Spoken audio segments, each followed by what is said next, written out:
नमस्कार दोस्तों, राजस्थान जीके के बहुत ही महत्वपूर्ण क्वेश्चन जो कि आज हम यहाँ पर डिस्कस करने वाले हैं।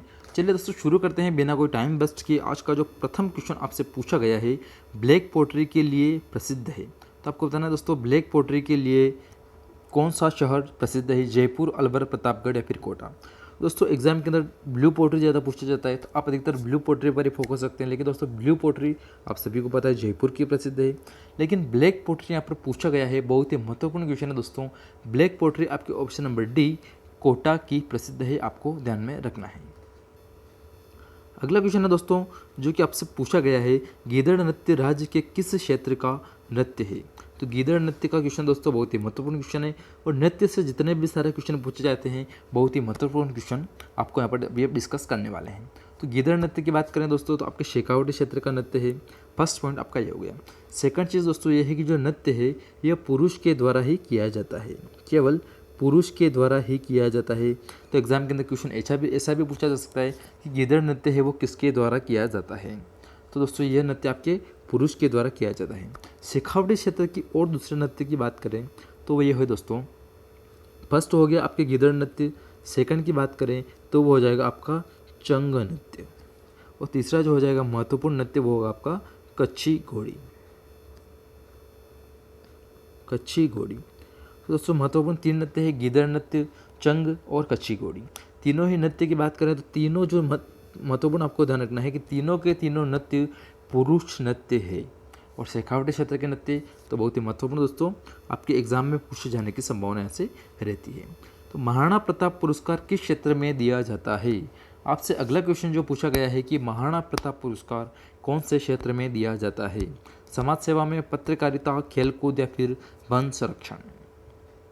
तो महाराणा प्रताप जो पुरस्कार है दोस्तों खेलकूद के क्षेत्र में दिया जाता है। ऑप्शन नंबर सी आपका यहाँ पर बिल्कुल राइट होगा।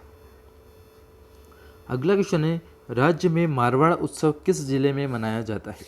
तो राज्य में मारवाड़ उत्सव की बात की गई है, कौन से जिले में मनाया जाता है? तो आपका ऑप्शन नंबर फर्स्ट राइट होगा, जोधपुर के अंदर मारवाड़ उत्सव मनाया जाता है। सिरोही की बात करें दोस्तों तो सिरोही के माउंट आबू में शरद महोत्सव मनाया जाता है। यहाँ पर लिख देते हैं शरद महोत्सव मनाया जाता है। बाड़मेर की बात करें तो बाड़मेर में एक तो मनाया जाता है बेलून महोत्सव, एक तो बेलून महोत्सव और एक और है आपका थार महोत्सव। और जैसलमेर की बात करें तो जैसलमेर में आपका पतंग महोत्सव मनाया जाता है। तो आपके चारों के चारों दोस्तों ऑप्शन यहाँ पर क्लियर हो चुके होंगे। एक बार रिपीट करते हैं, जोधपुर के अंदर दोस्तों मारवाड़ उत्सव जो कि आपसे क्वेश्चन के अंदर पूछा गया है, सिरोही के अंदर शरद महोत्सव, बाड़मेर के अंदर थार महोत्सव और बेलून महोत्सव, जैसलमेर के अंदर पतंग महोत्सव। तो एग्जाम के अंदर दोस्तों क्वेश्चन कहीं से भी आएगा, आपके यहाँ पर चारों के चारों जो ऑप्शन है दोस्तों हमने यहाँ पर डिस्कस कर लिए हैं। कौन सी नदी सिर्फ पश्चिमी राजस्थान में बहती है? बनास, बाणगंगा, चंबल या फिर लूनी नदी। तो आपको बताना है कौन सी जो नदी है वो पश्चिमी राजस्थान में बहती है। ऊपर की जो तीन नदियाँ है दोस्तों बनास, बाणगंगा और चंबल, इन तीनों का जो पानी होता है वो बंगाल की खाड़ी की ओर इनका पानी जाता है। इनका जो पानी दोस्तों बंगाल की खाड़ी की तरफ जाता है। और जो लूनी नदी है दोस्तों इसका जो उद्गम होता है वो अजमेर के अंदर नाग पहाड़ियों से होता है, और इसका जो पानी है वो गुजरात के अंदर कच्छ की खाड़ी के अंदर इसका पानी जाता है। तो आपके पश्चिमी राजस्थान के अंदर बहने वाली नदी है आपकी लूनी नदी, आपको ध्यान में रखना है। इसका उद्गम क्षेत्र की हमने बात की दोस्तों, अजमेर के अंदर नाग पहाड़ियों से इसका उद्गम क्षेत्र है। अगला क्वेश्चन है, राजस्थान की सबसे लंबी सीमा किस राज्य से मिलती है? तो राजस्थान की जो सीमा है उसमें जो सबसे लंबी सीमा है वो कौन से राज्य के साथ मिलती है? मध्य प्रदेश, उत्तर प्रदेश, पंजाब और गुजरात। तो क्वेश्चन दोस्तों हमने बहुत बार डिस्कस किया है। टोटल जो लंबाई है, अंतर्राज्यीय जो लंबाई है दोस्तों 4850 किलोमीटर की है, और सबसे ज़्यादा जो टच करती है वो आपके मध्य प्रदेश के साथ 1600 किलोमीटर के साथ मध्य प्रदेश के साथ सबसे ज़्यादा करती है, और सबसे कम करती है पंजाब के साथ। सबसे कम दोस्तों पंजाब के साथ करती है 89 किलोमीटर। ठीक है दोस्तों, और किन किन जिलों से टच करती है ये भी आपको ध्यान रखना है। मध्य प्रदेश से, हरियाणा से, गुजरात से, उत्तर प्रदेश से और पंजाब से, और इनका सीक्वेंस भी आपको ध्यान में रखना है। अगला क्वेश्चन है, छत्र विलास उद्यान कहाँ पर स्थित है? बूंदी, बारा, झालावाड़ या फिर कोटा। छत्र विलास उद्यान की बात करें तो ऑप्शन नंबर डी आपका राइट होगा, कोटा के अंदर स्थित है।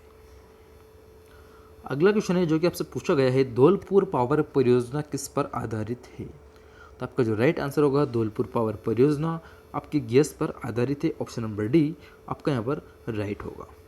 अगला क्वेश्चन है, लोहागढ़ दुर्ग का निर्माण किसने करवाया था? तो लोहागढ़ दुर्ग का जो निर्माण है वो किसने करवाया था?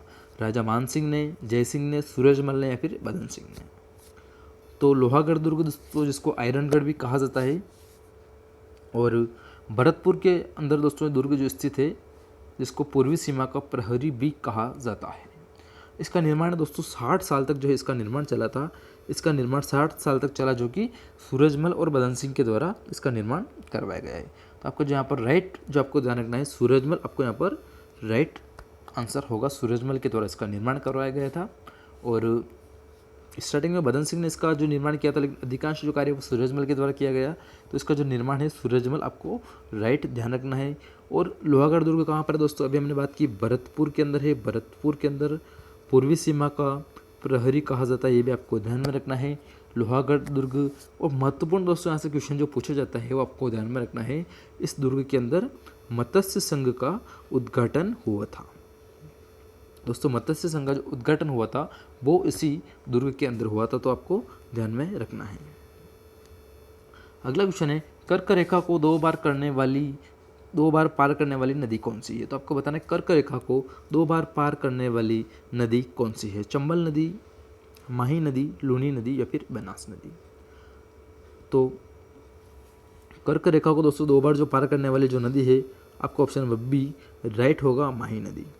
उद्गम की बात करें दोस्तों तो मध्य प्रदेश के अंदर थार जिले से इसका जो मध्य प्रदेश के अंदर जो थार जिला है वहाँ पर विंध्याचल पर्वत से इसका उद्गम होता है माही नदी का।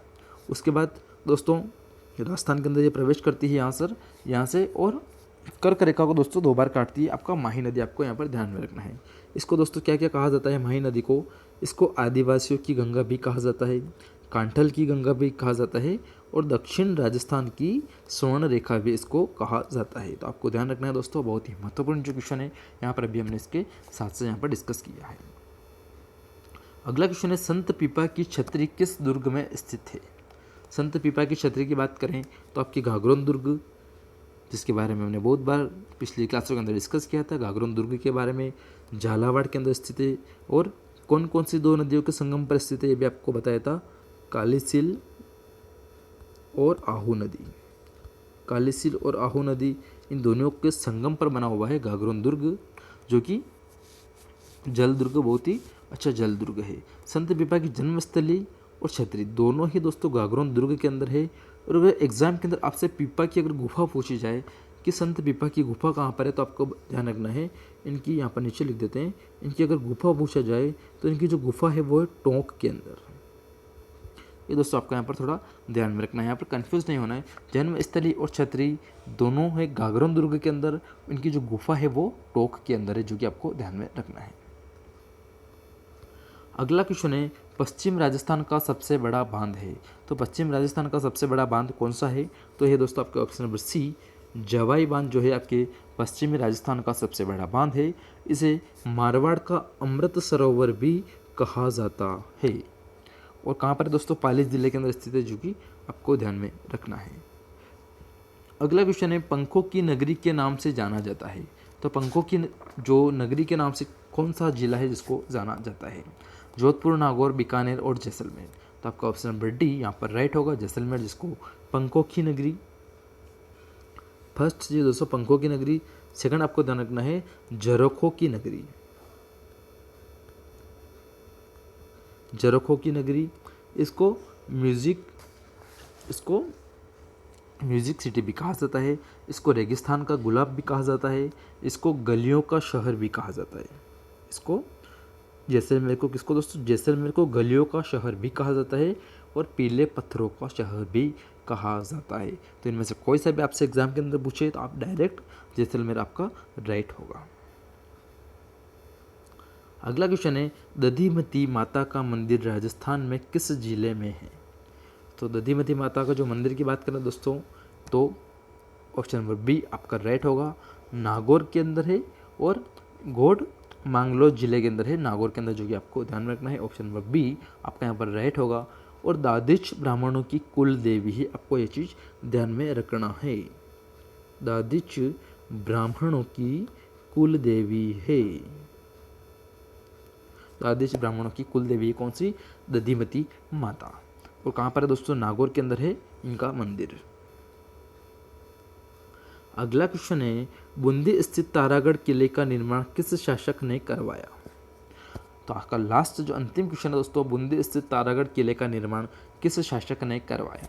तो आपका जो राइट आंसर है ऑप्शन नंबर डी, बरसिंह हाड़ा ने इसका निर्माण करवाया है। इसका तिहरा भी, पर इसका जो दुर्ग है तारागढ़ दुर्ग, इसका तिहरा पर कोटा है।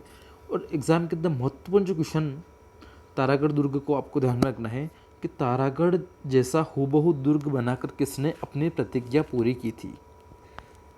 दोस्तों अगर आपको इसका आंसर पता है तो कमेंट सेक्शन में ज़रूर लिखिए। तारागढ़ जैसा हूबहू दुर्ग बनाकर किसने अपनी प्रतिज्ञा पूरी की थी? दोस्तों इसका अगर आपको आंसर पता है तो कमेंट सेक्शन में इसका आंसर ज़रूर लिखिए। और इसका जो आंसर है दोस्तों राणा लाखा ने। ठीक है दोस्तों, राणा लाखा ने जो ये प्रतिज्ञा पूरी की थी तारागढ़ जैसा हूबहू दुर्ग बनाकर। धन्यवाद दोस्तों, जय हिंद जय भारत।